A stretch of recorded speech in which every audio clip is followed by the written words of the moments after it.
Продължаваме с нещо много приятно като тема в предаването. Въпреки че напусна националният отбор по футбол, Димитър Бербатов остава звезда от първа величина. И както при повечето знаменитости, раждането на втората му дъщеря се превърна в събитие от всенародно значение. По традиция нападателят на Фулъм забрани на близките си да говорят, но екип на TV7 отиде на гости на дядо му, Димитър Бербатов старши, в благоевградското село Марикостиново. Пред портата на най-възрастният член на тази прочута фамилия сега е репортерът Ивелина Николова, на която спортните въпроси никога не са били чужди. Здравей, Иве! Добро утро! Добро утро! Как си? Намираме се в къщата, както казахте и вие, добре, на Димитър Бербатов старши, и днес ще ви срещнем с щастливия дядо, който вече има трети правнук след първородната рожба на Димитър Бербатов Дея и на другия му внук Асен, който също се казва правнучето Асен. Ето тук може да видите в къщата, безспорно най-голямата гордост със сигурност за фамилията, без да подценяваме и по-малкия брат Бербатов Асен. Тук възрастните хора, баба Верка и дядо Мицо, както го наричат всички в Марикостиново, се гордеят с своя внук, а и не само, с цялата фамилия. Добро утро ви казваме и на двамата. Посрещат ни в своя дом, за което сме ви благодарни. Да ни кажете първо честита рожба. Благодарим. Това е трети правнук. Щастливи ли сте? Да. И чекам още. Преди малко си говорихме, че Митко Бербатов трябва да направи както Дейвид Бекъм. Третото дете ще е момче. Трето е момче. До ден ще рода момче, всеки се ражда. Или на всеки се ражда. Кажете ни, как се почувствахте, когато разбрахте за щастливата новина? Весели. Развеселихме се, си турих малко ракия, така. И винце, и така. Така посрещах весна.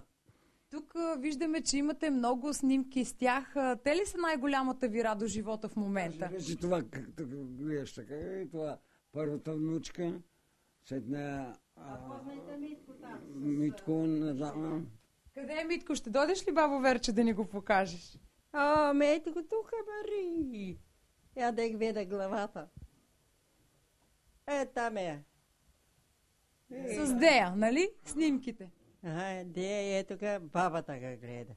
Държи го, да не че гледа. Ето го Митко ти вода Дея.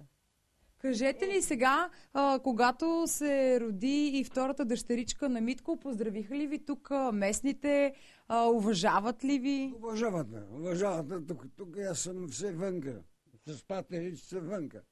И всички минават през мен. Каза патериците миналата година, Митко страшно много ти помогна, не беше толкова добре. Бех в болница и така. Сега си добре? Колко му е добре. Сега като ти видиш и аз с патерицата, екстра сме.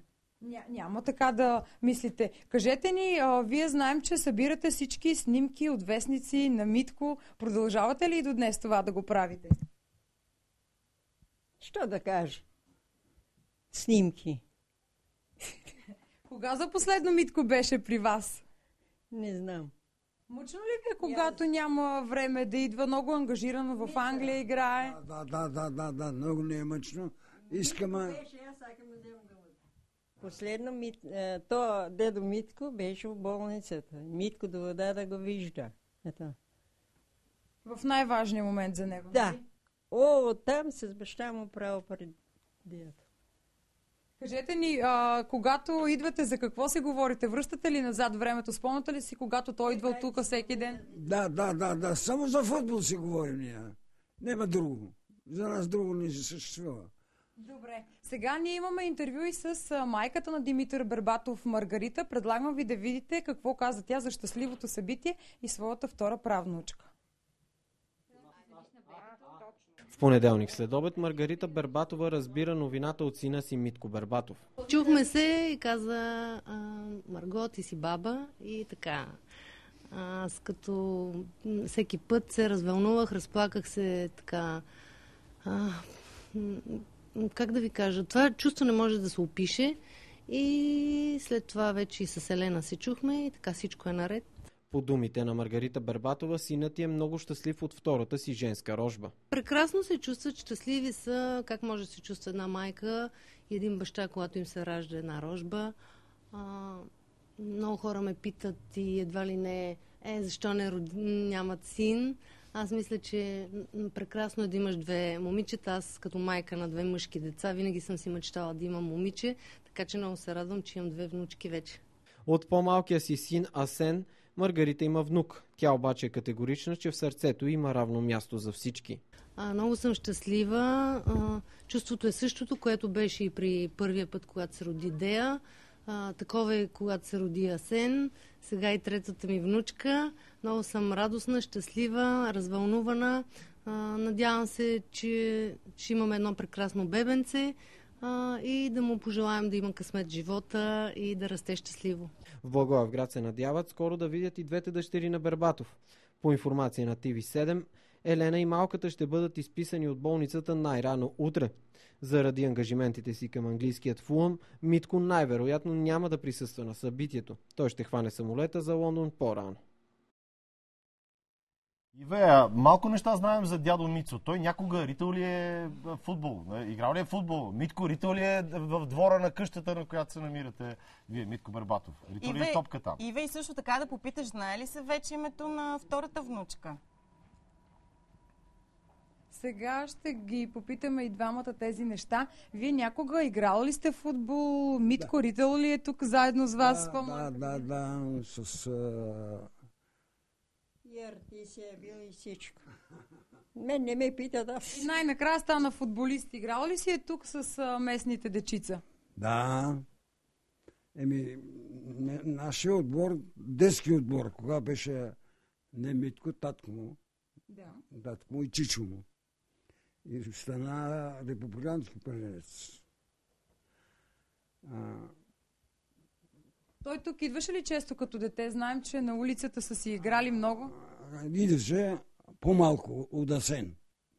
По-малко от Асен, защото е бил и ангажиран в София с футбола. Знаем, че ви е подарил един много интересен часовник, да ни разкажете за него кога. И то с отиването в Германия, оттам е подарък. От Германия. И всеки път, когато гледате часовника, се сещате за него. Не, сещаме се, не всеки път.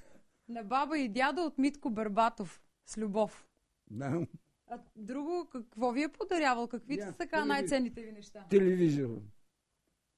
Телевизора всеки ден да го гледате. Да. Сега много му се радвахте, когато го видяхте в видеото. Мъчеки ни докарат телевизор от него. Нашо си гор. Ама от старите. От ние сме стари. 80 години хора. И си гледахме на она. И страси се докарани по това. Вие знаете ли сега как се казва новата му рожба? Не знаем. Но моето желание, моето е да го кръстят Маргарита. На майката. Бабата, Да. На бабата, ама не знам. Както си преценят младите. Те как се преценят. Единият момент само, единият от другите варианти, който все още не е официално потвърден от семейство Бербатови, е за това, че второродната му дъщеричка се казва Елия. Ако е така, или пък Маргарита, както си решат те, нали най-добре? Елия. Нема Елия, бе. Така са вариантите, ще ги попитаме тях самите, кое от двете са се спряли последно, и да ни кажете какво искате да му пожелаете на Митко Бербатов и на брат му, на всичките внуци и правнуци. На всички най-напред здраве, да са здрави. И после да имат късмет, и късмето малко помага. Друго, що да им пожелаем? И вие да сте живи и здрави ви пожелаваме. Ние да им се радвате на всички успехи и постижения в живота. Ние да сме наред. Ние да се отием, уни да са живи. Всички да сте живи и здрави пожелаваме ние. Не, по 100 години няма да станем. Аз съм 82 години. Колкото Господ дал. Така завършваме от тук. Благодаря ви много за гостоприемството. Това беше наживо от дома на баба Верка и дядо Мицо, бабата и дядото на Димитър Бербатов. Благодарим ти, Благодарим и те, Иве. Наистина малката принцеса да е жива и здраве, много да ги радва и всичко най-хубаво и пожелаваме и Ивелина ние. Николова беше от селото на дядо Мицо и баба Верка с откровение за името на внучката, как Бербатов е ритъл като малък, топка на улицата и часовника от Байер Леверкузен.